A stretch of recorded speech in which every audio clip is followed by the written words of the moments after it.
Buenas tardes, amigos de la Hora de Consuelo. Seguimos pidiendo excusas, formal excusa a doña Consuelo, que no puede estar por situación de salud, pero gracias a Dios pronto la vamos a tener aquí.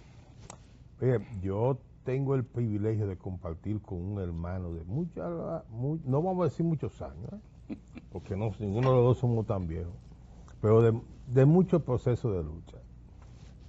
Mi hermano marino, el Cevit Pineda. Pero voy a hacer el siguiente comentario de introducción, porque con Marino hay que hablar largo y tendido. Y uno hasta cuidarse, porque cuando él la suelta, yo nada más tendré que decir, yo no comparto sus opiniones y las respeto. Son responsabilidades del que lo dijo. Del que lo dijo. Mire, señor, la República Dominicana tiene un estado grande, malo y caro, un GMC.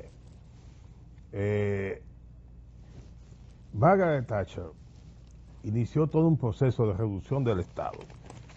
Y contrario a todo eso, en los países pequeños lo que hemos hecho es crear más ministerios, más direcciones y más conflictos entre instituciones públicas.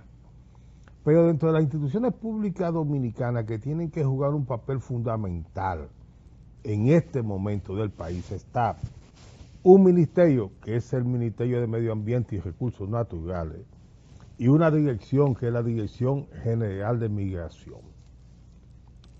Los problemas ambientales y problemas migratorios pueden generar la gran crisis en la República Dominicana. Primero, una crisis ambiental, porque nosotros no sabemos lo que está pasando en 20,000 y pico de kilómetros que nos quedan al oeste, y una crisis migratoria. El director general de migración, un militar, pero también un académico, cuidadito, aquí hay muchos militares que tienen más academia que los civiles, porque han tenido la ventaja de que el Estado le ha cubierto todos sus estudios y se lo ha cubierto estando ellos menos vagos, porque el que es militar y está estudiando no le ponen funciones en la milicia. Lo que vamos a capacitarnos más y tenemos que ejercer la profesión y trabajar, no tenemos tanto tiempo de leer ni de investigar como la que tienen ellos. Por eso hay una élite de militares aquí y de militares con una gran formación académica y profesional. Y entre ellos está Lee Ballester. General Ballester, general porque él es de la Marina, pero es equivalente. El almirante Ballester ha dado un informe de lo que ha hecho en los meses que tiene. Él sustituyó a Venancio Alcántara, que comenzó a organizar eso y hizo un gran trabajo. Pero la continuidad de Estado y lo que ha hecho Ballester va a haber que tomarlo muy en cuenta.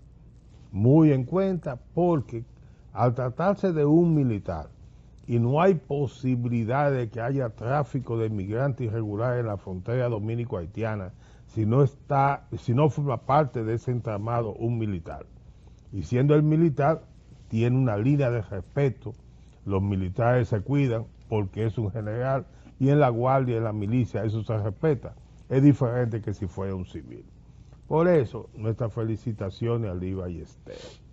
Segundo, Paino Enrique, ministro de Medio Ambiente y Recursos Naturales. Señores, la República Dominicana tiene que cuidar su medio ambiente. Primero porque somos apenas una isla pequeña, 72,000 y pico de kilómetros, 48,000 y pico aquí, 22,000 del otro lado. Y en un trabajo que hizo y una comparecencia en los medios del Grupo Corripio, don Pepín, Paino señaló la cantidad de permisos que han conocido. No significa aprobado, conocido. Hay muchos que han sido rechazados, han sido enmendados, pero aquí el mínimo movimiento que hay de la economía pasa por ese Ministerio de Medio Ambiente. Y todo parece indicar que se ha hecho acompañar de un buen equipo, porque soy testigo de excepción, porque reviso mucho la página de Medio Ambiente, de la gran cantidad de observaciones que se hacen a muchos proyectos y cómo han ido fluyendo. Y entonces te van diciendo cuánto van ellos cobrando. Señores, más de 500 millones de pesos solo en multas. En multas que algunas son multas administrativas y otros que son recargos por pagos atrasados y que en la página le ponen multas. Hago la observación por eso. Mis felicitaciones a Paíno Enrique y a todo su equipo de trabajo, porque voy a hacer esta revelación. Recién llegado Paíno, el sistema de computación que tiene el ministerio se dañó. Y a la semana siguiente, el cuarto también de los equipos, donde está la parte de fundamental de la plataforma, se pinchó un tubo en el techo y se llenó de agua. Entonces yo cuando eso pasó, digo, bueno, Paíno tiene encima un boicot. Pero de todas formas, a Paíno hay que felicitarlo. Fue a la cueva de Pomier, ha hecho unas intervenciones importantes con relación a los procesos de Pedernales, y todo esto fortalece la institucionalidad ambiental. Le ha entrado a dos manos a los granjeros, le ha dicho aguante, y todo eso fortalece la parte ecológica que tenemos nosotros que sostener. Señores, el tema nacional de hoy es la escogencia del procurador o procuradora general de la República. El segundo tema internacional es como tiene que ser Ucrania, Putin, Trump y Zelensky, y esos son los temas que voy a abordar con mi hermano Margarito Elsevier Pineda. Buenas tardes, Margarito, un placer estar con ustedes. Buenas tardes y gracias por tomarme en consideración para estar aquí junto a ti y desde aquí pedirle a Dios porque doña Consuelo se reintegre pronto aquí. Se puso muy contenta cuando sabía que era usted que venía. Muchísimas gracias. Margarito, antes que pasemos a los temas, quiero referirme y no dejarlo de soslayos, tanto a Lee Ballester, que me une un afecto inequívoco a través de su madre, mi tía Isabel Ballester, tío Toño, tío Pichilín, nos criamos juntos en Ciudad Nueva. Qué bueno. Y yo confío mucho en el trabajo de este joven profesional que honra a su familia, pero honra también su carrera y el futuro de la patria.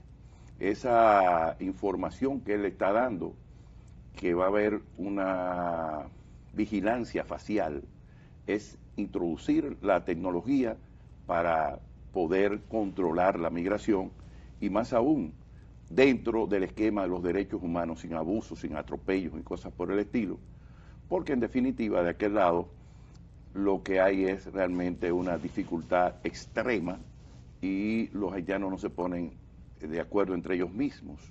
Especialmente ahora vimos lo que dijo el secretario general de las Naciones Unidas, Guterres, diciendo que querían pagarle a los soldados que estaban en Haití. Pero nosotros insistimos en que en Haití lo que se necesita es un gran plan Hamilton, de aquel gran presidente norteamericano, Franklin Delano Roosevelt, desarrollar Haití, que tengan hospitales, que tengan calles, que tengan avenidas, que tengan metro, que tengan sus puertos, que hayan escuelas y que los haitianos puedan vivir en paz en su territorio y no controlado por mafias o diríamos haitianos extranjeros dentro de su propia patria, porque cada vez que ponen un consejo son gente que vive en Canadá, en Francia, en Estados Unidos y que no tienen contacto directo con la población. No conocen la realidad. Y no entienden la realidad de su pueblo. El otro aspecto, para no dejarlo... pero déjame dejarte esto. La Unión Africana, Sí. La semana pasada, el presidente de Kenia habló de que Unión Africana debía asumir Haití como parte de la Unión Africana. Sí, pero eso tiene otro aspecto, diríamos, geopolítico, sí, ¿cuál hablando de eso. Lo que pasa es que detrás de esta situación de Haití hay toda una situación que es inveterada. Lo decía hace muchos años en nuestro historicismo dentro de la historia dominicana, aquella correlación de fuerza que se dio con Jan Prismar y las contestaciones que vinieron del lado dominicano, especialmente las respuestas que le dio el doctor Peñavalle, que debemos siempre ir a la fuente de esa discusión. Haití, que se origina en la isla La Tortuga, que ellos tienen enfrente, fue el punto de inflexión de las grandes potencias extranjeras para tener un dominio geopolítico en el Caribe.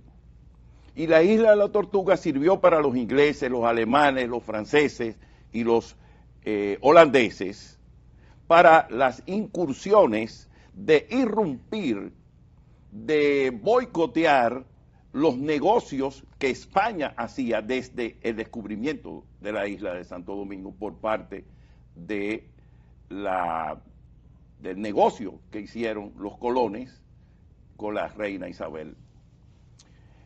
Ahora, históricamente, se plantea de nuevo, ¿y qué quieren? Hay un grupo que simuladamente quiere llevar a África a tomar el control de la parte de la isla. Sobre la base de que ellos provienen de allá, tribus de las tribus, pero son ¿Qué más fue? de 10 tribus. Esclavas. Y además, sobre la base conceptual negativa, anticristiana y antihistórica del supremacismo negro.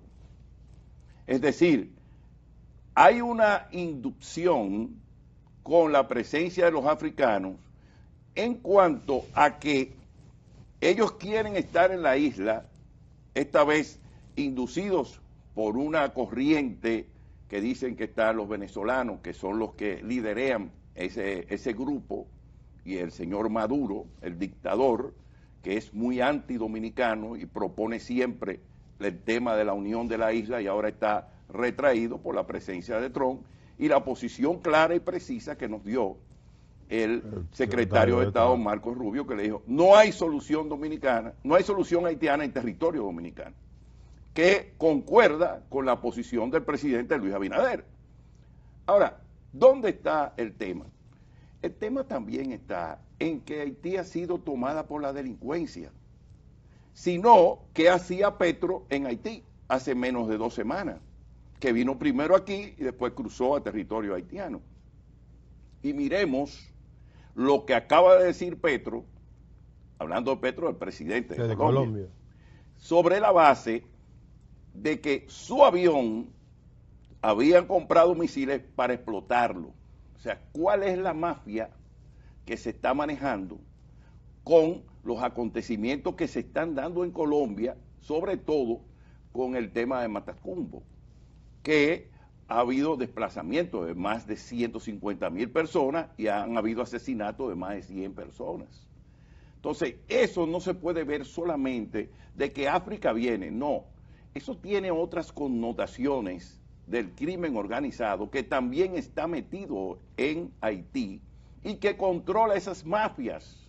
Ahora aparecieron unos legisladores que dicen que controlan grupos armados, de repente para autodefenderse, pero de repente porque participan de la fiesta del festín, del crimen y el cohecho. Y además, con el presidente Trump van a tener que explicarle a los Estados Unidos y a sus contribuyentes qué hicieron con esas donaciones de más de 12.000 millones de dólares y qué están haciendo con las minas de oro de Restauración que nos queda de frente, del otro lado, y que es parte de la mina de oro que le corresponde al territorio haitiano. Eso en cuanto a eso. Ahora, tomando eso como mina, vuelvo a decirte otro aspecto que tú señalabas al principio. Paíno Enríquez es un joven profesional que tuve la ocasión de conocerlo al principio de su ejercicio y ha dado... Brillante abogado. Y ha dado, exactamente, ha dado diríamos como profesional, el ejemplo que tiene que dar la juventud.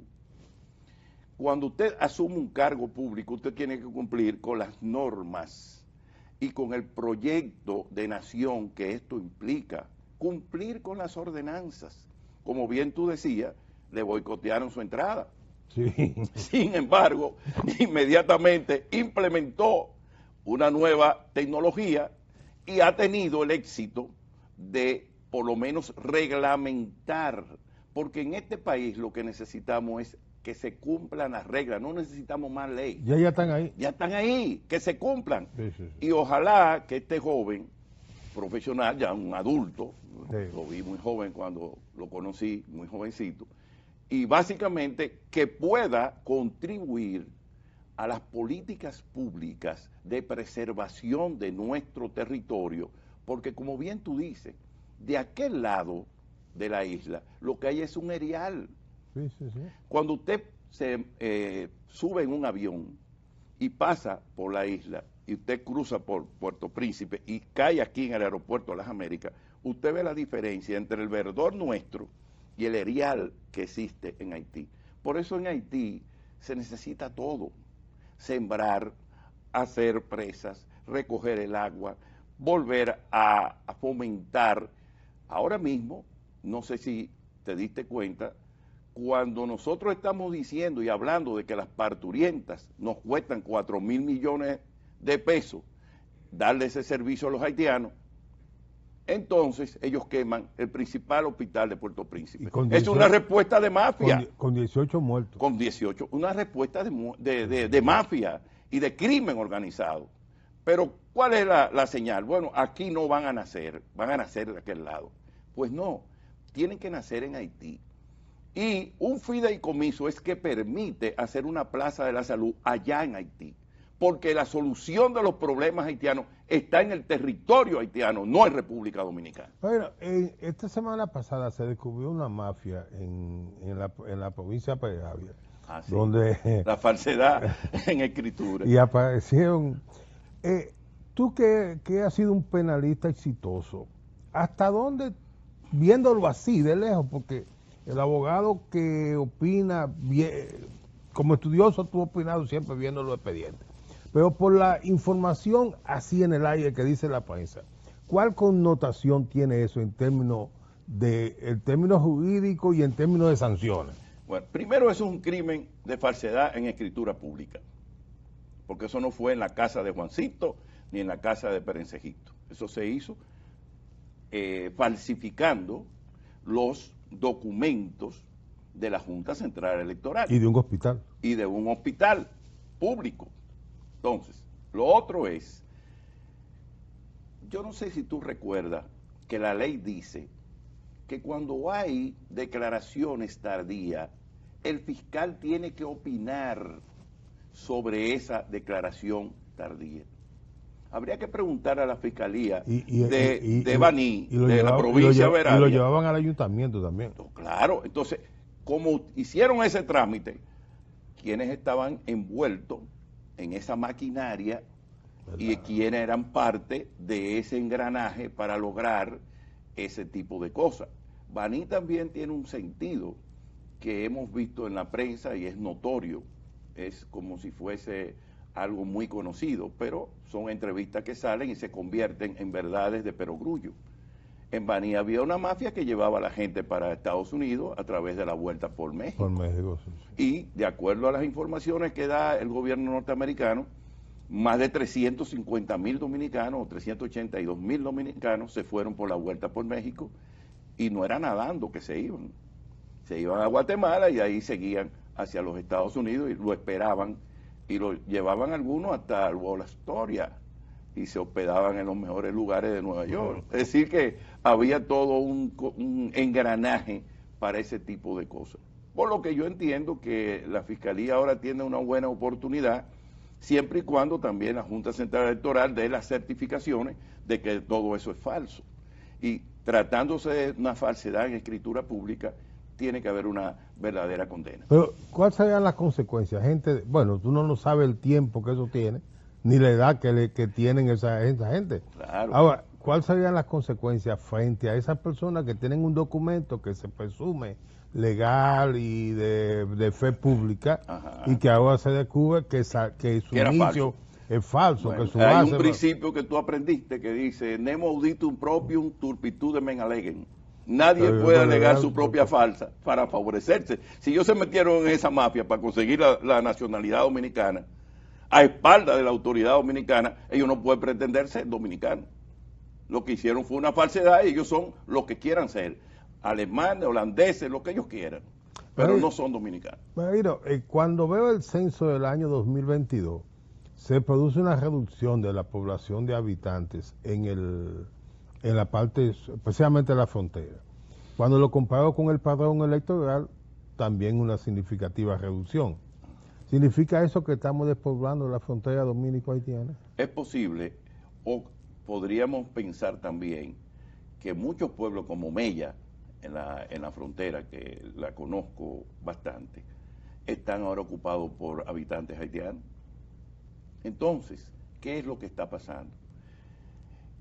Una vez el presidente Horacio Vázquez dijo en un discurso y parte de su política que había que repoblar la frontera, y una vez en la dictadura de Trujillo, los mejores profesionales fueron hacia el interior y fueron a Dajabón, a Montecristi. Bueno, Freddy Prestor Castillo fue fiscal. Escribió el masacre, El se masacre pasa a pie. José Rijo fue también fiscal en uno de los pueblos de la frontera. Manolo Tavares Justo, en la era de Trujillo, fue fiscal en Dajabón, porque aquí la gente se le da de tonto y no quiere mencionar las cosas. Él era nieto de Isabel Mayer, sí, hombre bueno y decente que ejercieron la profesión. Y por ahí muchísima gente, Chiquitín Rodríguez, muchísimo. Juan Acer fue procurador de la corte, compañero de mi padre allá en Montecristi. Fue también juez presidente de la Corte Penal. El doctor Elena, muchísima gente decente, muchísima gente buena. Pero nosotros tenemos que incentivar que el que va a la frontera gane mejores sueldos, tenga algunos incentivos para sus familiares y que a su vez los dominicanos vivamos en la frontera. Tengamos la obligación. Una vez había en la Universidad Autónoma de Santo Domingo, en aquel entonces Universidad de Santo Domingo, una obligatoriedad de visitar la frontera por parte de los profesionales. Eso lo veían como una cosa de dictadura. Ahora tenemos que observarlo y decir, bueno, pero es una forma de nosotros conocer la frontera, porque hay gente que habla del masacre, se pasa a pie, no han visto el masacre ni cerca, ni de lejos, ni le interesa pasar por ahí. Tú sabes que la Fuerza Armada hace siempre para esta época un rally de la frontera. Sí. Originalmente yo iba, ya con el paso de los años no me atrevo ahí porque vengo muy destruido. O hacerlo un poquito más suave. Más suave también, pero mira, por ahí hay una zona, y siempre lo recuerdo porque me impresionó, hay una zona que le dicen el Aguacate. Ahí hay un destacamento donde lo que hay asignado son 30 miembros del ejército de la República Dominicana. Quizá ahora hay más. Quizá más, pero en esa época habían 30. Entonces, se quedaban 15, trabajaban 15 días y esos 15 se iban, y aquellos venían. Y eso me impresionó mucho. Ahora, Marino, viendo toda esta situación que tú planteas, la posición de República Dominicana, lo que plantea ahora los procesos migratorios de Estados Unidos y su impacto en la sociedad dominicana, ya comienzan a llegar los dominicanos de allá. Mira, el tema del regreso de dominicanos acá tiene que ser enfrentado porque fueron víctimas de mafias. Yo vi una señora de noche en la televisión decir que ella vino voluntariamente y que lamenta haber perdido 700,000 pesos que hubiera puesto un negocio. Mucha gente de esa fue víctima de engaños y le quitaron $500,000 de pesos, 700,000 pesos, 800,000 pesos. Hay quienes le quitaron hasta $1,000,000 de pesos y cuidados y más, sobre la base de que iban a ser norteamericanos, iban a gozar de los privilegios de ser nacional norteamericano. Conocieron Nueva York, pero regresaron.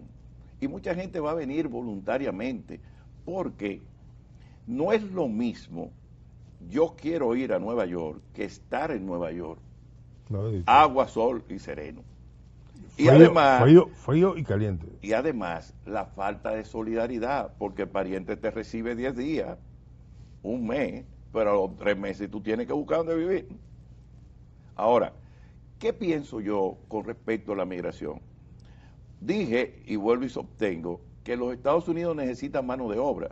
Lo que tienen que abrir es, y yo creo que el presidente Trump lo hará en su momento, un capítulo que existía antes, que era ir a los Estados Unidos con un contrato de trabajo y una garantía familiar de que usted tan pronto termine esos 2 años viene para acá, y si allá le conviene le vuelven a renovar el contrato y usted sigue trabajando si se necesita esa mano de obra.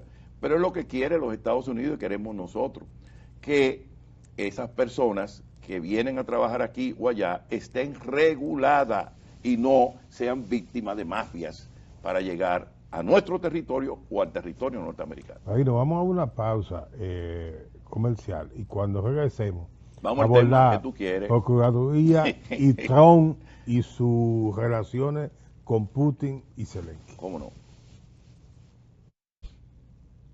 Bueno, conversar con mi hermano Baído El Seví fuera de cámara es un privilegio. Que a veces no nos juntamos, pero cuando nos juntamos le damos mucha tijera a muchas cosas. Baído, hay una reforma constitucional, el presidente Abinader impulsó unos candados y una transformación del Ministerio Público y estamos en el proceso de escogencia de un nuevo o una nueva procuradora. Correcto. ¿Cuál es tu visión de este proceso?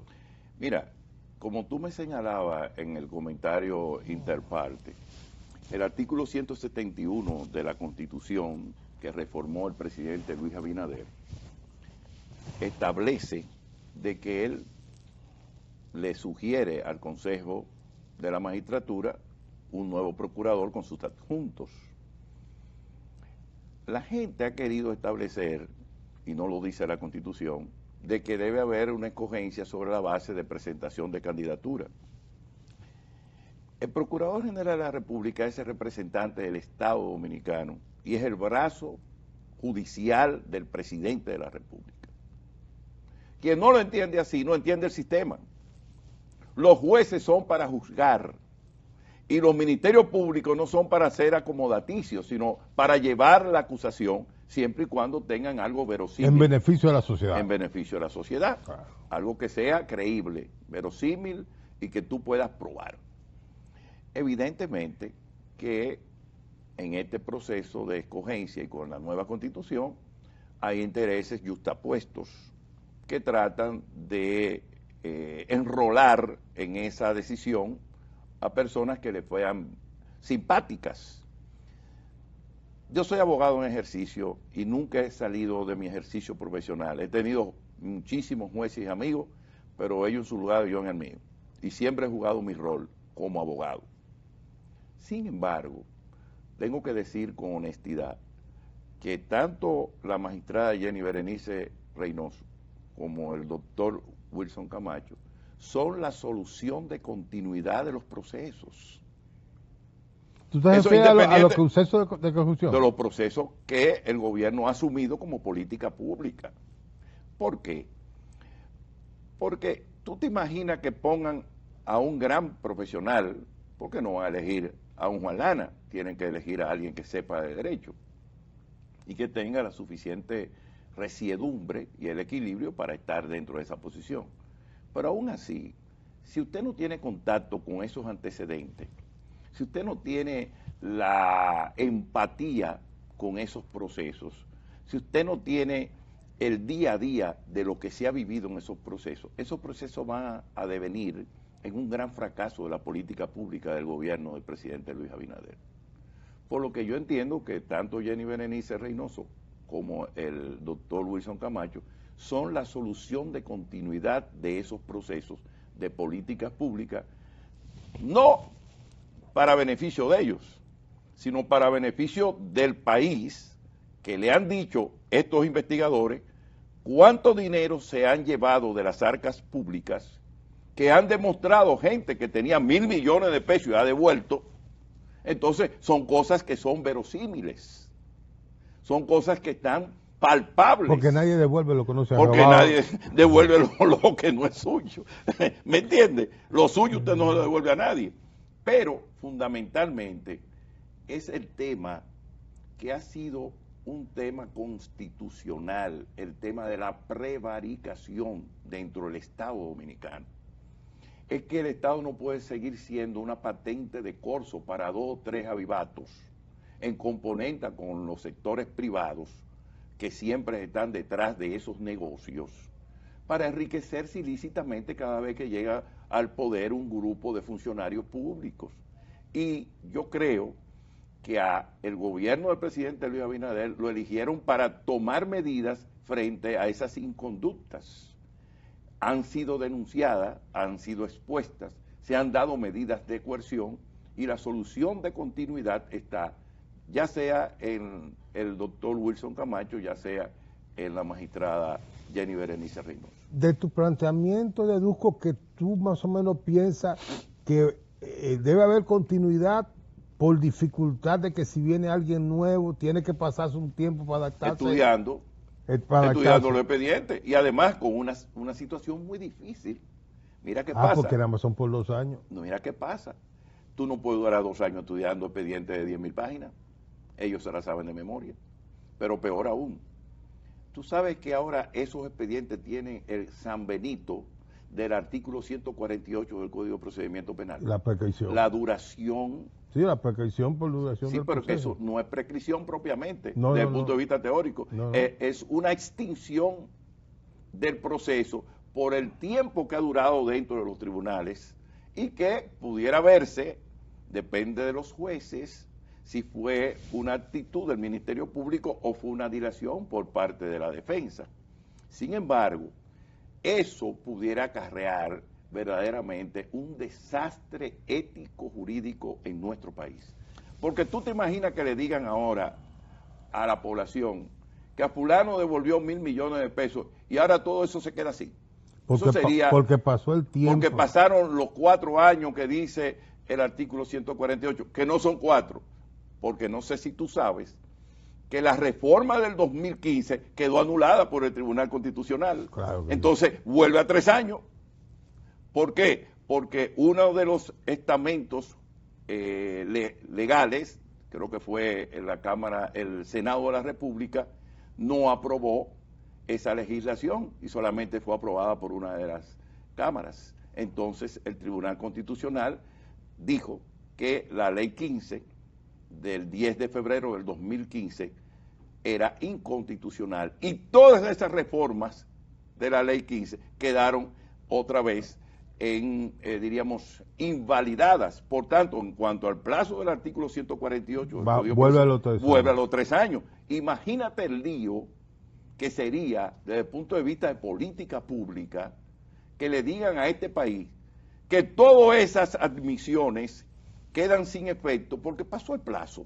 No, pero también para convencer al país nuestro de que donde tenemos muchas deficiencias, de que eso fue un error de forma.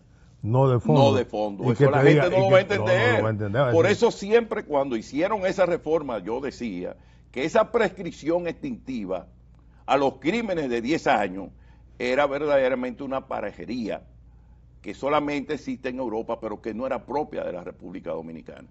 Porque los crímenes son 10 años la prescripción y el concepto tripartita del delito que se perdió, Waldy. ¿Tú sabes por qué, Waldy? Por una razón muy sencilla. En el Código Penal nuestro existe el concepto tripartito y no ha sido anulado. Sin embargo, el Código Procesal Penal criminalizó todo. Y una contravención y un simple hecho delictual que no lleva penas aflictivas o infamantes, que lleva penas correccionales de 2 a 5 años, fueron criminalizados ante un juez de instrucción. Y eso hizo daño al sistema y eso es lo que tiene todos esos presos preventivos y eso es lo que tenemos que tratar de conseguir una buena reforma, porque no es posible, y tú fuiste parte del sistema en un momento dado y lo estudiaste bien y lo hablaste mucho con maestros como Héctor Sánchez Moncelo, Ramón Pina Acevedo, el mismo profesor Froilán Tavares, que tenía una posición muy clara, el doctor Duquela, gente, el mismo Artañán, que era muy amigo de Duquela, por cierto. Nosotros no podemos haber cambiado un sistema que ante el juez de instrucción tenía 60 días para hacer la instrucción del proceso y 45 días más y justificaba que había que ampliar el proceso y tenía que pedirle permiso al presidente de la Corte. Ahora, los procesos son 2 años, preso 2 años, y después tú puedes pedir 6 meses más porque tú quieres un poquito más de tiempo, pero prescriben a los 3 años. ¿Tú no crees que hay verdaderamente una verdadera dicotomía? ¿Me entiendes? Y antes, como digo siempre, los jueces de instrucción tenían un burro para ir a buscar a la gente. Tenían un telegrama para ir a buscar a la gente. un oficio para ir a buscar a la gente. Y venían y lo interrogaban. Papá fue juez de instrucción. En Azua, yo chiquito que me llevaba. Y el crimen del general Pris Ramírez, mi papá fue que lo instruyó y metió preso a todo el mundo, general y todo el mundo, en plena era de Trujillo. Conmigo no, yo sé cómo son las cosas. Sí. Lo que pasa es que no hay voluntad política. Y ese código fue realmente un instrumento, por cierto, de las organizaciones de OEA para imponerlo a América Latina, y eso no fue una buena adaptación, porque cambiamos el concepto de la instrucción de 60 días por 2 años para tenerlos preventivamente presos 2 años. Ahí pesa aquel criterio de que las leyes se deben corresponder con la realidad social y con el territorio. Claro que sí. No es lo mismo un territorio grande que uno pequeño. Perfecto. Los haitianos fueron más inteligentes, ellos no adaptaron el nuevo código. No. Dijeron, no, aquí no. Nosotros seguimos con nuestro código de instrucción criminal. Mira, ¿tú me permites que te haga una anécdota de tu padre? ¿Cómo no? ¿Él fue tu profesor? Sí, fue mi profesor, Sí. y en una ocasión él fue como juez suplente Sí. a la Cámara Civil y Comercial, y siendo mi profesor, yo era alguacil de Estado del tribunal, ¿tú lo recuerdas? Sí, sí, yo recuerdo. Y él llega, había un expediente de este tamaño, de unos embargos conservatorios, de unos colonos azucareros, y cuando él llegó, dice, bueno, normal, dice, venga acá, Felipe, ¿y eso? Dice, no, ¿y qué tiempo tiene eso aquí? Dice, déjame ver, pues, ¿cómo esto va a tener 2 meses aquí? Vamos arriba. Y abrió la sala, una salita pequeña, se sentó en el centro como un juez, pero ya es a la oficina. Venga, léame eso. Magnolia Ruiz, estaba con nosotros. Era la secretaria. Dice, ese no procede, este procede, este no, este sí. Y lo que tenía 2 meses y pico, se resolvió en una tarde y medianoche. Y al otro día todo el mundo escribía. Pero lo que te lo digo es que había como un criterio de que la justicia tenía que ser rápida. Administrativamente rápida. Además, una justicia tardía se convierte en una injusticia. Ese caso de los colonos, que estaba Julio Alfredo Boyco frente a Gonzalo Huerta, enfrentado por la diferencia de pago que hubo en el precio del azúcar, tenía muchos controles desde el punto de vista de factores, diríamos, poderes fácticos. Papá no creía en eso. No. Falló, punto. Y el que le guste, le guste. Y mira, que papá tenía amigos en la Orfanoeste que eran como hermanos. Pero le dijo, no, espérate, eso hay que fallarlo. ¿Y qué es lo que ustedes se creen? ¿Este país es de ustedes? Y yo lo oí decir en mi casa. Pero claramente. Y a los otros le dijo, no, pero ustedes no pueden pedir eso. Aquí no se puede dar intereses, daños y perjuicios, porque lo que se le debe es dinero y lo que ustedes pueden cobrar son los intereses de eso. Ustedes no pueden cobrar más de ahí, un 1%. Mira, una cosa, nos perdimos lo de Trump y Zelensky. Bueno, lo que pasa con Trump, antes que termine el programa, es que la política pública de los Estados Unidos cambió. Y no es Trump, es un equipo de más de 700 personas que Trump tiene detrás, sobre la base de que el interés general de la población norteamericana está por encima de los intereses particulares. Le prestaron más de 700.000 millones de dólares a un problema que está del otro lado del océano. Y como le dijo Trump al señor Zelensky, usted es un cómico que ha convencido a los Estados Unidos de gastar todo este dinero, es un problema que no le atañe, es un problema de Europa. ¿Cuánto ha puesto Europa para eso? Nada. Entonces, básicamente parece ser que esto se asemeja a otra lucha que no nos van a decir hasta después de muchos años. ¿Cuál es el tema estratégico de Ucrania, los misiles y los Estados Unidos y los misiles que tienen cerca? Oye, nos quedan 2 minutos. El problema de la nacionalidad que plantea Trump ahora pudiera llegar a la Suprema Corte de Justicia de Estados Unidos y esa Suprema Corte determinar más que por el jus soli, por el jus sanguinis. Sí, lo que pasa es que Trump quiere lo que nosotros ya decidimos en el Tribunal Constitucional. La ilegalidad no genera derecho. Ahí vuelvo y te digo. La frase que te dije ahorita, nemo auditum proprium turpitude men allegem. Nadie puede alegar su ilegalidad para favorecerse. ¿Qué dice Trump? Si usted es ilegal en los Estados Unidos, usted no puede tener la nacionalidad norteamericana, que es lo que dijo nuestra Suprema Corte de Justicia cuando subieron, y después lo ratificó el Tribunal Constitucional en esa sentencia que fue endemoniada y que fue objeto incluso de una nueva ley para poder irse delante de los criterios que había establecido muy sabiamente nuestro Tribunal Constitucional de la mano de Milton Ray Guevara. Bueno, esa es la verdad. Bueno, Marino, estar contigo es un privilegio. Creo que doña Consuelo se sentiría bien con todos estos temas que hemos tratado en este panel, y espero que pronto podamos juntarnos y que de vez en cuando me invite al vino para hacer para hacer la chelcha. Yo tomo trago, esos vinos son para esos muchachos sofisticados. Yo vengo del Maví, del Seibo. Bueno. Me he tomado mis vinos, claro. Aprendí hace muchos años, en el 72, en Buenos Aires, cuando estaba viviendo allí. Pero aquí ahora hay gente que sabe tanto de vino que yo prefiero tomarme mi trago y hasta el romo, que me gusta un poquito más. Deme un minuto. Fue un privilegio compartir con la generación de abogados de tu padre, don Ramón Pina, Héctor Sánchez, Altañán, Duquela, Machito Canto. Y Machito Canto, con ese grupo Mesa Beltré. Mesa Beltré. Era gente que tenía una visión estratégica. Juan Tomás Mejía Feliú. Mesa Beltré fue mi profesor en parte municipal porque yo llegué siendo el regidor. Yo era asistente de Mesa. Sí. Bueno, señores, fue un placer y será entonces hasta mañana que estaremos de nuevo en la hora de Consuelo.